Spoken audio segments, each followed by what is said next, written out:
आशी की आंखों से पिछले 2 साल का सारा दर्द फिर सामने आ गया। उसने तय किया कल वो ये नर्क छोड़ देगी, चाहे कुछ भी हो जाए। तभी क्लिक, दरवाजे का लॉक घूमा। साशी कांप गई, मिंग मिंग के कान ढक दिए।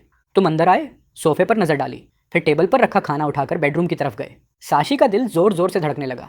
वो भगवान से प्रार्थना करने लगी कि तुम कमरे में मत आओ। धीरे से नॉक हुआ। मैं खाना ले आया हूँ, भूख लगे तो खा लेना। आज मैं साइड रूम में सोऊंगा। उसने सुना कि तुम्हारे कदम पीछे हट रहे हैं। कमरे में फिर खामोशी फैल गई, बस उसकी तेज सांसें बची। मिंग मिंग ने आंखें खोली, दरवाजे की तरफ देखा। आज पिता का अजीब सा व्यवहार उसके दिमाग में गूंज रहा था। टेबल पर रखा खाना देखकर शशि का दिल हिल गया। ये शैतान अचानक दयालु क्यों हो रहा है? क्या चाहता है?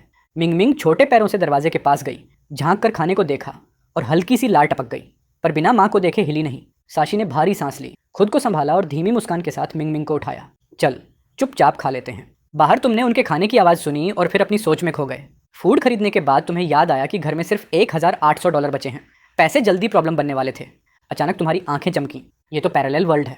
तुमने फ़ोन उठाया, स्क्रॉल किया और मुस्कुरा उठे। इस दुनिया का कल्चरल और एंटरटेनमेंट लैंडस्केप तुम्हारी दुनिया से पूरी तरह अलग था। तुम्हारे पुराने वर्ल्ड के अनोइंग सिंगर्स यहाँ चार्ट टॉपर्स थे। तुम्हारे दिमाग में एक एक करके क्लासिक सॉन्ग्स उभरने लगे। थकान से चूर होकर तुम नींद में चले गए।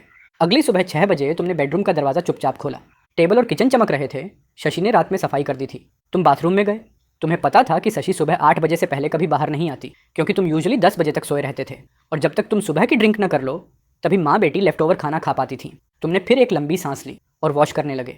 कमरे में साशी जाग चुकी थी, पर बाहर आने की हिम्मत नहीं कर रही थी। बाथरूम की आवाज़ रुकते ही दरवाज़ा बंद हो गया। श्याओशी ने होंठ भींच लिए, कांपती सांस रोक कर खामोश खड़ी रही, जैसे सोच रही हो अब कहाँ गया ये आदमी। काफ़ी देर बाहर कोई हलचल नहीं हुई तो साशी ने अपनी सोती हुई बेटी पर नजर डाली। दिल कड़ा करके वो धीरे से बिस्तर से उतरी और बेडरूम का दरवाज़ा खोलकर बाहर आई। कमरे में शराब की बदबू अब काफ़ी कम थी। खुली खिड़की से आती हल्की ताज़ी हवा उसकी त्वचा को ऐसे छू रही थी जैसे किसी दूसरे दुनिया की चीज़ हो। इतने महीनों बाद उसने इतनी साफ हवा सूंघी थी कि उसे यकीन ही नहीं हो रहा था कि ये सच है। खिड़की के पास खड़े होकर वो बाहर देखती रही और अचानक उसे एहसास हुआ वो सिर्फ 24 साल की है और ज़िंदगी इतने सालों से किसी जेल की तरह बीत रही थी। कुछ देर बाद बाहर दरवाज़ा खुलने की आवाज़ आई और वो चौंक कर पलटी। तुम्हें देखकर वो ठिठक गई। उसे उम्मीद नहीं थी कि तुम इतनी जल्दी वापस आ जाओगे। तुम भी वहीं रुक गए, थोड़ा झेंपते हुए।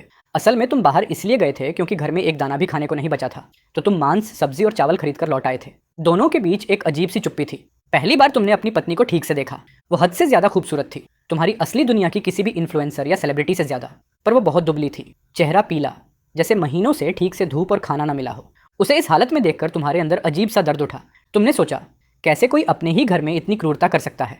तुमने धीरे से कहा, गुड मॉर्निंग, मैं खाना बनाता हूँ। ये सुनकर साशी की सांस अटक गई।